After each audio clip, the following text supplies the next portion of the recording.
Yo, Survivor fans, it's Chad here with your episode 6 recap of Survivor Caramoan. Sad episode for me. I'll explain in detail a lot later. Coming after last week's disastrous episode, which I told in great length that it was the most disturbing episode ever. So we go into a new week. There was a tribe swap. Lots of stuff happened this episode. Very sad episode for me. So with that, let's go on with it. It's episode 6. They recap all that's been going on with the fans tribe Goda, how they are on a losing streak, and their particular emphasis was on Reynolds and Eddie. And they also recap what happened last episode, an episode I'd like to forget, about crazy Brandon spilling the beans and rice. Well, we all know what happened with that. I mean, I'm just glad that lunatic is off Survivor. So they go back to Michael. They seem a lot happier that he's gone. They seem calmer. They seem in harmony and at peace. They all talk about what happened and their thoughts on it. They show the full intro again. I think the reason why they did this was because of the tribe swap, basically. They go back to Goda. Reynolds is realizing that he and Eddie are in serious trouble, and his strategy from here on out is, I'm just going to win challenges, and I have the hidden immunity idol, and hopefully that will keep me around a long time. I still have mixed feelings about Reynolds. To me, he seems to come across as an arrogant guy, but I do respect it. He's a strong challenge player, but that's where I stand on Reynolds. So they get tree mail. Basically, both tribes come out. There's a tribe switch. New Michael and New Goda. New Goda seems a little bit stacked. And the other memorable thing is, I'm glad they did this. They replenished the rice for both tribes, and they replenished the flint, which is such a good thing after what happened last episode. I'm glad. I was praying that. I was thinking. I was hope they replenished the rice and beans at least. But I'm glad they did that. So that was a good move on Jeff Probst's part, and whoever's running Survivor on that island. So yeah, that was a good move. We go back to New Goda.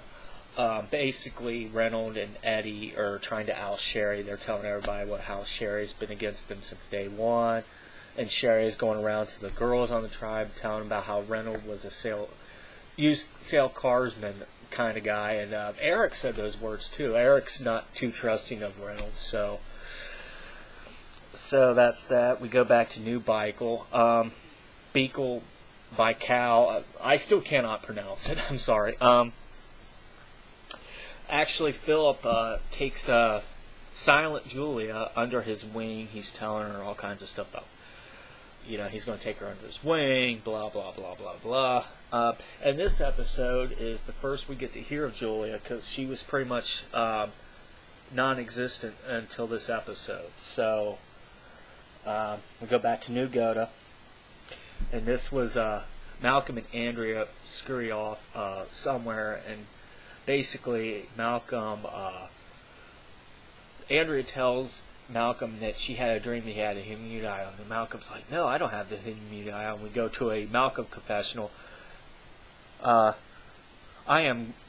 When it comes to women, I'm such a great liar. If I was Malcolm, I wouldn't have lied to cute Andrea. That wasn't right. I would not have. I got notes as usual, sorry. We go into the immunity challenge. It was pretty much a big, huge blowout.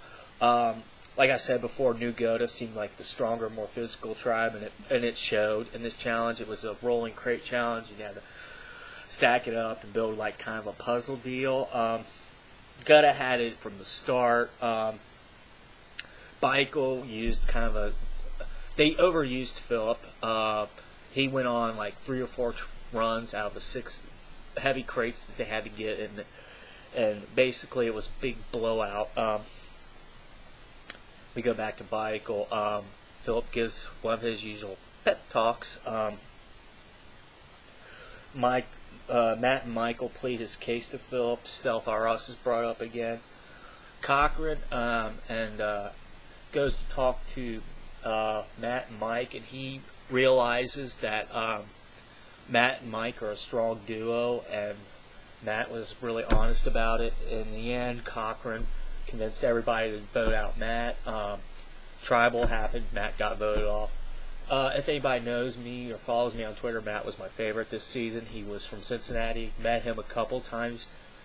He has a rock band. I went to a couple of his concerts, and he's always been great to me. He talked to me about his experience out there, and he really enjoyed himself. He also told me that he holds no grudges, and that he was happy to be out there. Matt's a great guy. He's definitely got my fan favorite vote this year. Really great dude. Really great with the fans. All around nice guy. When I first met him, I was really nervous because, if anybody knows, it's the first Survivor castaway I've met, and within a minute, my nerves were not nervous at all. I mean, he's a great guy, and I wish he would have stayed longer. And Michael made a huge mistake in not voting out Julia, because Julia was basically worthless in that challenge. So I don't see the strategy at all.